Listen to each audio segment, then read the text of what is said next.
السلام علیکم۔ قربانی کسی پر بھی لازم نہیں ہے۔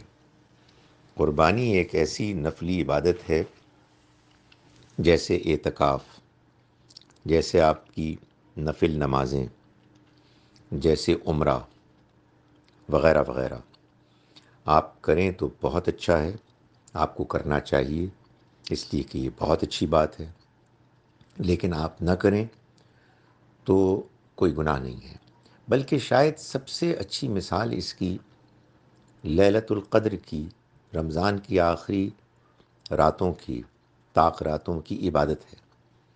بھئی آپ نہیں کریں گے تو کوئی گناہ نہیں ہے، لیکن ایک بڑی اچھی غیر معمولی اپرچونٹی کو آپ ضائع کر دیں گے۔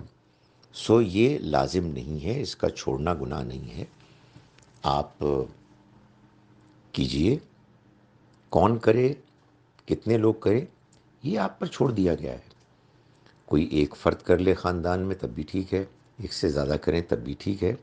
اصل مقصد اس قربانی کی روح اور سپرٹ ہے جس کو کہ زندہ اور بیدار رکھنا چاہیے، کہ ہم جانور کو قربان کرتے ہوئے اللہ کے حضور میں اپنے آپ کو سپرد کرتے ہیں اور اس بات کا وعدہ کرتے ہیں، عہد کرتے ہیں کہ ہم اس کے بندے بن کر رہیں گے۔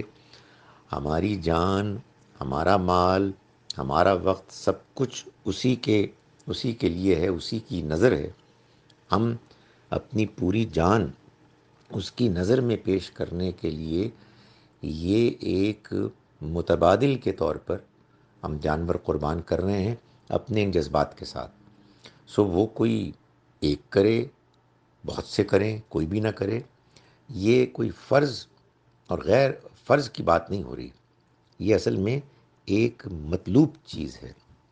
فرض قربانی تو صرف حج میں بھی ان لوگوں کے لیے ہے کہ جو حج تمتع کرتے ہیں، یعنی جو حج کے سفر میں پہلے عمرہ کرتے ہیں اور پھر حج کرتے ہیں، ان پر ایک جانور کی قربانی لازم ہے۔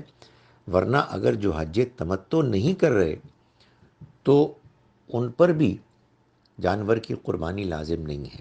اور یہ بھی سن لیجئے کہ عمرے میں بھی جانور کی قربانی ہے، یعنی نفلی ہے، لازم نہیں ہے۔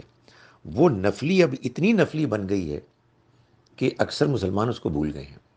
سو جو فرض ہے اس کو فرض سمجھیے، جو نفل ہے اس کو نفل سمجھیے۔